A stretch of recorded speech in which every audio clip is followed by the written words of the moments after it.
10년째가 됐고요.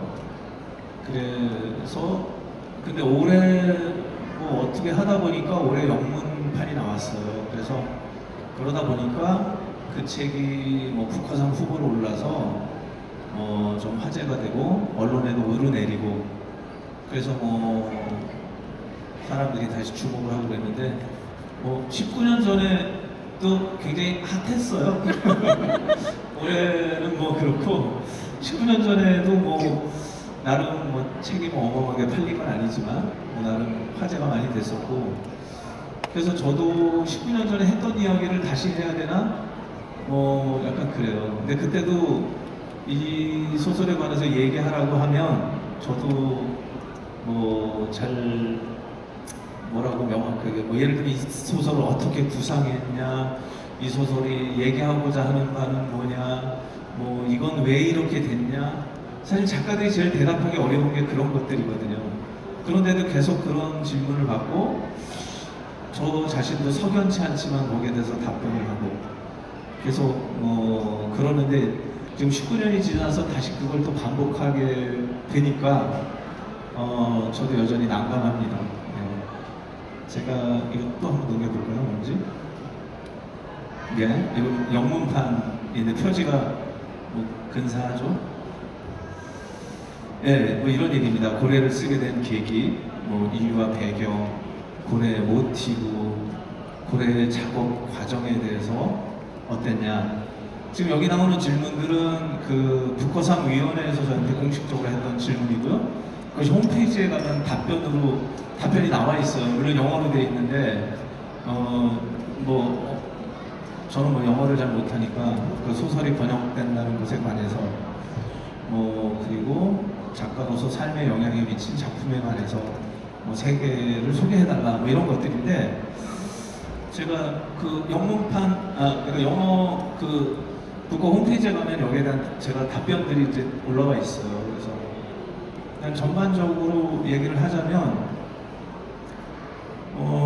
고래라는 소설을 쓸 당시에 제가 원래 전 영화 일을 하다가 영화 감독을 하고 싶었어요. 그래서 뭐 시나리오 작업도 하고 영화사에 다니기도 하고 제작부 일도 하고 뭐 이런저런 일을 하면서 영화 감독이 되는 길을 모색을 하다가 잘 안 됐어요. 잘 안 돼서 근데 제가 작년에 또 영화를 만들어서 개봉을 했거든요. 감독도 하고 그리고 올해 지금은 또 다시 소설을 쓰고 있고 그래서 제가 그런 질문을 받았어요. 왜 한 가지 일을 안 하고 그 전에는 또 제가 뭐 저기 충무로에 가기 전에는 또 제가 뭐 보험 회사에도 다녀갔고 뭐 이런저런 일들을 많이 겪었어요. 그래서 왜 그러냐 남들은 한우물을 파는데 왜 이거저거 막 하느냐. 그래서 제가 거기에 대한 답변이 그것은 제가 실패를 했기 때문이라고 얘기를 해요. 왜냐면 제가 영화 감독이 되는데 성공했다면 그때가 제가 30대인데 이미 오래전 일이죠. 그래서 소설을 쓰지 않았겠죠. 그러니까 그게 잘 안 되니까 또 먹고 살 궁리를 하다 보니 어떻게 또 소설가를 하게 됐고 그리고 소설가로 한 뭐 십수년 살다 보는데 또 그것도 이렇게 먹고 살기가 여의치 않아요. 그러다 보니 다시 영화를 해봐야 되겠다고 영화를 했는데 뭐 작년 뭐 코로나라고 뭐 핑계를 대지만 어쨌든 영화는 또 뭐 잘 안 됐어요. 그래서 다시 또 소설을 또 써야 되나 뭐 이렇게 그러니까 제가 뭐 하나 이렇게 잘 됐으면 계속 했을 텐데 뭐 그렇지가 않은 것 같아요. 그래서 여전히 지금 이 나이에도 뭔가 정착을 못하고 그리고 여전히 방랑을 하는 인생을 사는 것 같습니다. 제가 이 소설을 쓸 당시에도 그런 상황이었어요. 제가 완전히 파산을 하고 감독의 길은 보이지 않고 너무 막막하고 뭐 나이도 적지 않은 나이였는데 그래서 어쩌다가 공식적으로는 제 동생의 권유로 소설을 쓰게 됐어요. 동생이 소설을 한번 써봐라. 그래서 소설을 뭐 아무나 쓰나 뭐 싶긴 한데 그래도 뭐 그 말 때문인지 제가 소설을 썼는데 다행히 빨리 등단도 했고 또 고래라는 책을 써서 뭐 다행히 좀 어둠의 어둠 속에서 조금 약간 빛을 보게 되는 계기가 됐죠. 그리고 왜 고래 같은 소설을 구성하게 됐냐, 이런 이상한 이야기를 왜 구성하게 됐냐, 그건 지금도 사실 왜 그런지 저도 잘 모르겠어요. 왜 몸무게가 120kg이 나가는 여자 닭돌공이 이야기를 떠올리게 됐는지, 그리고 그 산골의 한 소녀였던 금복이 나중에 큰 사업을 일으키고 나중에 불에 다 없어지는 이런 이야기가 왜 떠올랐느냐,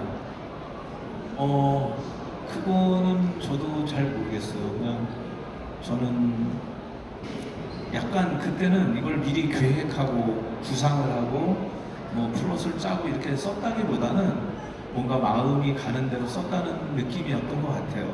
그래서 오히려 좀 자유롭게 소설을 썼던 것 같고요. 네.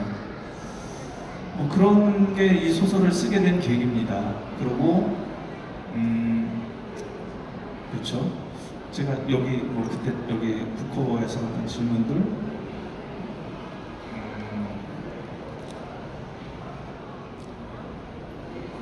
그런 거였고요. 예. 제가 오늘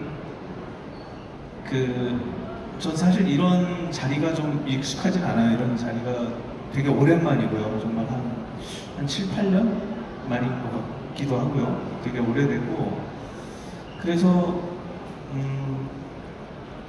이런 자리에서 무슨 얘기를 해야 되나 라는 고민을 항상 해요. 근데 언제나 뭐 할 얘기가 마땅치가 않아요, 사실은. 그러니까 뭐 예를 들면 이런 거죠. 이런 강연을 한다고 하면 사람들이 듣고 싶어 하는 얘기는 뭔가 성공의 비결? 뭐 이런 걸 수도 있어요. 근데 저는 뭐 제 인생이 그렇게 뭐 성공한 사람이라고 생각하지도 않고 그런 비결은 더더구나 뭔지도 모르겠고, 그러니 뭐 그런 얘기를 할 수도 없어요. 아니면 또 사람들이 듣고 싶어 하는 어떤 인생의 비밀? 그런 얘기를 할 수도 있겠죠. 근데 저 또한 여전히 그 부조리한 인생에 대한 비밀을 뭐 근처에도 제가 접근도 못하고 그 비밀이 뭔지도 모르니까 그런 얘기를 하기도 어려워요. 그래서 이런 자리에서 도대체 무슨 얘기를 내가 할 수 있을까, 그런 생각을 많이 해봤어요. 그런데 옛날에 제가 처음 작가가 됐을 때 그런 질문을 많이 받았어요. 당신은 왜 쓰는가? 이런 질문을 많이 받았어요. 소설가들은 도대체 왜 소설을 쓰는가? 그리고 사람들은 왜 소설을 읽는가? 이런 의문이 있잖아요. 저 자신은 작가이기 이전에 저는 굉장히 충직한 독자거든요. 왜냐면 저는 어릴 때 책을 정말 많이 읽고 작가들을 좋아했어요. 그리고 어떤 작가가 마음에 들면 그 작가의 책을 다 찾아봐서 보는, 말하자면 뭐 전작주의자라고 그럴까요? 책을 다 찾아 읽고 그랬어요. 왜 그랬을까? 거기에는 뭐 인생의 비밀이 담겨 있지도 않고 뭐 성공의 비결이 담겨 있지도 않고 또는 어떤 처세의 어떤 처세술이 담긴 것도 아니고, 그런데도 불구하고 그런 책을 왜 읽었을까? 그리고 소설가들은 왜 그런 이야기를 쓰는 걸까? 소설이라는 거는 기본적으로 픽션이잖아요. 실제로 벌어진 일이 아니라는 거죠. 허구죠. 가짜 이야기란 말이에요. 만들어낸 거예요. 말하자면 거짓말 같은 건데 왜 그런 얘기를 꾸며내는 걸까, 작가들은? 그리고 사람들은 그 꾸며낸 이야기를 왜 보는 걸까? 그런 생각이 들었어요.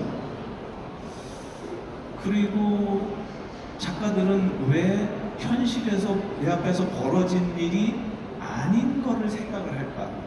보통 사람들은 내 앞에 닥친 일을 생각하잖아요. 제가 당장 내가 겪고 있는 문제, 내 코앞에 닥친 문제들에 대해서 생각하는 것도 골치 아픈데 왜 실제로 벌어지지도 않은 일, 심지어 내 이야기도 아니고 다른 사람의 이야기를 계속 생각을 하는 걸까? 약간 신기하지 않아요? 그래서 제가 그런 생각을 해봤어. 왜 그런 생각이 들까?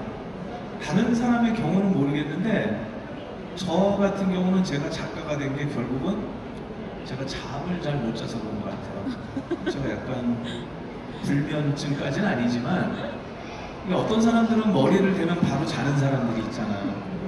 근데 저는 자려고 누워도 한 30분 이상씩 뭔가 이리 뒤척 저리 뒤척 하다 겨우 잠이 들어요.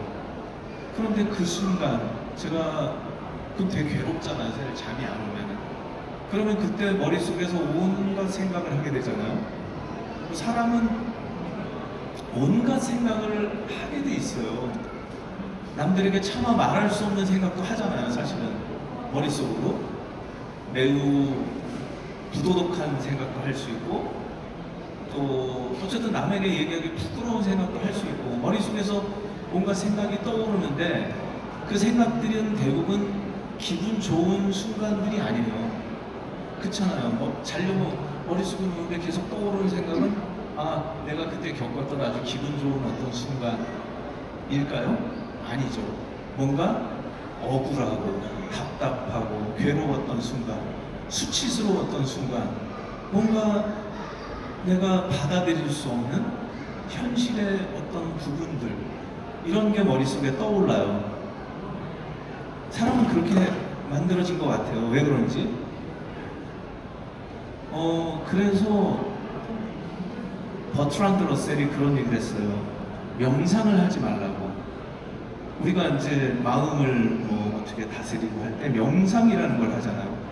차분히 앉아서 자기를 되돌아보고 과거에 있던 일들을 곱씹고 하죠. 근데 버트란드 러셀은 그런 걸 하지 말라고 해요. 왜냐? 그렇게 했을 때 어떤 도움도 안 된다는 거예요. 왜냐하면 기분 나쁘고 불쾌하고 억울하고 화나는 일만 떠오르고 그래서 내 마음은 더 요동치는데 그거를 나는 철학적으로 해결할 능력이 안 된다는 거예요. 그래서 차라리 생각을 하지 말고 그냥 몸을 움직이고 내 자신의 내면이 아닌 바깥의 무언가를 사랑하라는 거예요. 그게 뭐 취미 생활이 됐든 아니면 뭐 운동이 됐든 아니면 바깥에 뭔가 찾아다니든 아무튼 그런데 저는 잠을 못 자다 보니까 머릿속으로 많은 생각을 해요. 그런데 그 생각들은 어떤 생각이냐면 이런 거예요.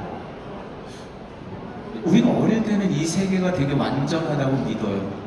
그렇잖아요. 왜냐면 부모님의 사랑을 완벽하게 받고 있고 물론 그렇지 않은 경우도 있지만 그리고 우리는 이 세계가 그거를 시적 정의라고 하는데 시적 정의의 질서 아래 작동한다고 믿어요. 예를 들면 나쁜 사람들은 벌을 받고 착한 일은 사람은 복을 받고 근데 세상은 그렇지 않다는 걸 알게 되잖아요. 살다 보면 절대 그렇게 되지 않아요. 뭐 노자에는 천지불인이란 말이 있지만 이 자연은 아무 그런 질서에 관심이 없어요. 그냥 무작위로 일어난 우연한 일일 뿐이에요. 매우 부조리하죠. 절대 나쁜 짓을 했다고 벌을 받지도 않고 착한 일을 했다고 복을 받지도 않아요. 그리고 내 인생은 난 이렇게 열심히 사는데도 뭔가 보상을 못 받는 것 같아. 그리고 나는 억울한 일을 당했는데 사람들이 알아주지도 않아. 막 이런 일들 투성이에요. 이 부조리한 세계를 그래서 내가 어릴 때 생각한 그 완전한 세계가 깨져버려요. 이 세계는 도대체 어떻게 생겨먹은 걸까? 나는 이 세계를 어떻게 받아들여야 될까? 그리고 내가 원하는 그 세계가 아닌 거예요. 그런데 그 원하는 세계가 아닌 세계 속에서 나는 살아가야 돼요. 매우 괴로운 일이죠. 사실은 생각해보면 괴롭다 보니까 그냥 잊고 살아요. 왜냐면 남들도 다 사니까. 그런데 그것이 사라지진 않아요. 마음속에서. 이 부조리한 세계를 나는 철학적으로 완전하게 해결할 수가 없기 때문에 그냥 살아갈 뿐이에요. 그런데 작가들은 어떤 존재들이냐면 그 파탄난 세계를 붙잡고 이 세계를 다시 구성하는 거예요. 물론 허구예요. 그거는 실제로 그렇게 되지 않아요. 이 세상의 부조리한 이 파탄난 세계를 억지로 구성을 해서 자꾸 완전한 무언가로 만들려고 그래요. 그런데 만들어지지 않아요. 그건 그냥 근데 그거를 뭘로 만드느냐면 상상력으로 만드는 거예요. 내 머릿속에 일어나는 어떤 상상을 통해서 이 세계를 재구성해요. 왜냐? 그래야 내가 견딜만 하니까. 그래서 여러분들이 보게 되는 작품이라고 하는 것은 작가가 재구성한 세계예요. 실제 세계라고 물론 그것은 현실을 기반으로 하고 있어요. 언제나 현실을 반영하고 있고 그 안에는 부조리함도 다 있고 그리고 어떤 정답을 가르쳐 주진 않아요. 그렇지만 작가들은 언제나 이 세계를 계속 머릿속으로 재구성해요. 잠이 안 오는 동안에 계속. 모르겠어요. 전 다른 작가들은 어떤 메커니즘으로 글을 쓰게 되고 어떻게 허구의 세계를 구성하는지는 모르겠어요. 그런데 저는 그랬던 것 같아요. 저가 작가가 된 거는 제가 실패했기 때문에 실패를 하지 않고 예를 들면 제가 뭐 좀 잘 나가는 사람이 됐어요. 뭐 어렸을 때 뭐 생긴 것도 잘생기고 똑똑하고 공부도 잘해서 좋은 대학 나오고 돈도 잘 벌고 성공해서 살았으면 아마 그렇게 고민이 많지 않았을 거예요. 잠을 잘 잤겠죠. 그러면 뭐 억울한 일도 별로 없을 테니까. 근데 저는 그러진 않았던 것 같아요. 그래서 이런저런 생각을 하다 보니 상상력이 풍부해질 수밖에 없잖아요. 왜냐면 이 세계를 재구성하려고 하다 보는데 이 세계를 내가 맞서서 어떻게 재구성할 수가 있을까요? 이 엄정한 현실을. 그러다 보니까 상상력이 점점 커져야 내가 이 세계를 다시 구성할 수가 있는 거죠.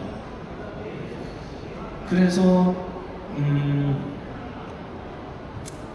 그래요. 이거는 작가에 지금 관한 이야기였고요. 거꾸로 그러면